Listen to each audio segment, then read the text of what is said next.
On January 24th, 2009, the day of reckoning, Andrei Arlovski will face a fearsome opponent, Fedor Emelianenko. But Andrei has an advantage that Fedor's previous challengers did not: absolute fearlessness in the ring. Like his namesake, the Pit Bull, he will not be intimidated by anyone.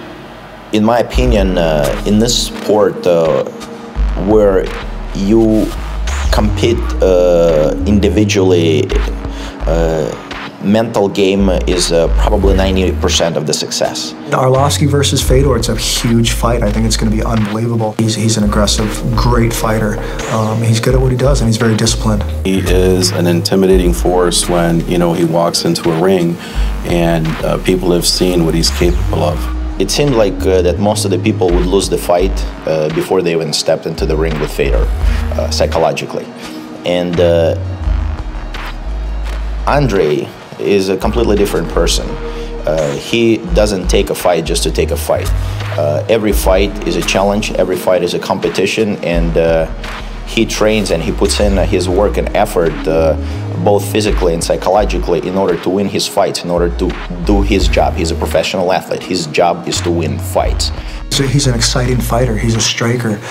He's not, but aside from that, he's a sambo expert, and so he's. A lot of people don't realize he's very good on the ground as well. But he's a striker, and whenever you have a striker that pushes, it makes an exciting fight, and Andrei's that guy. I think mentally a fighter needs to have good people around him, because as a fighter you always have doubts about yourself. Every human being has doubts. But you need good guys around you who are going to tell you, listen, you're not good at this, you need to work on this. Not telling you all the time, you're great, you don't need to work on that. You're 100% all the way around, you're a badass, you're going to go out there and kill him. He has guys that says, hey, you need to work on your ground game, catch it up. We know you love the striking, you excel at striking, but you got to work at your ground game too. You got to keep that going. It never crossed our mind that Andrei is not capable of beating Fedor. What crossed our mind is we need to put a game plan together, and Andrei knows what he needs to do in terms of the preparation to be successful in this fight. Mentally, it's been a great journey for Andrei. He's really grown into that role as a leader. A couple years ago, I would not have said I don't think he can train other fighters. He wasn't mentally there. Now mentally, I think he would be there. I think he would be a good trainer and a mentor for another fighter, because he's gone through it. He's walked that path. When Randy Couture was fighting Chuck Liddell for the third time and was going to try and win the title back, this was the rubber match. They were 1-1. Randy was going through a transition as well. He was at a gym out in Las Vegas, a little rundown gym, but everyone loved it. All the fighters were going to it. It was such a petri dish for all this evolving stuff that was happening, and everyone was learning from one another. And there were 3 or 4 champions from all these different promotions in the room, all on any given night. So it was a very exciting atmosphere. And Randy asked Andrei to come out and help him train.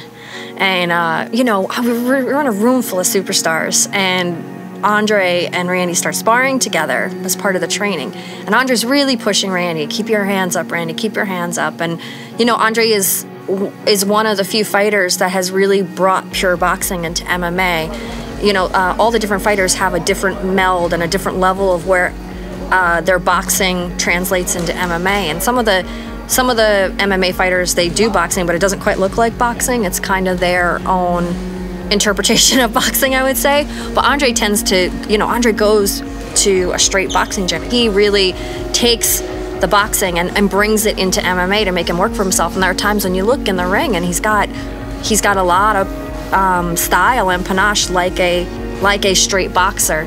So I think Randy kind of brought that in. He trusted Andrei and brought him in, and those two started getting at it. And you don't train 100%.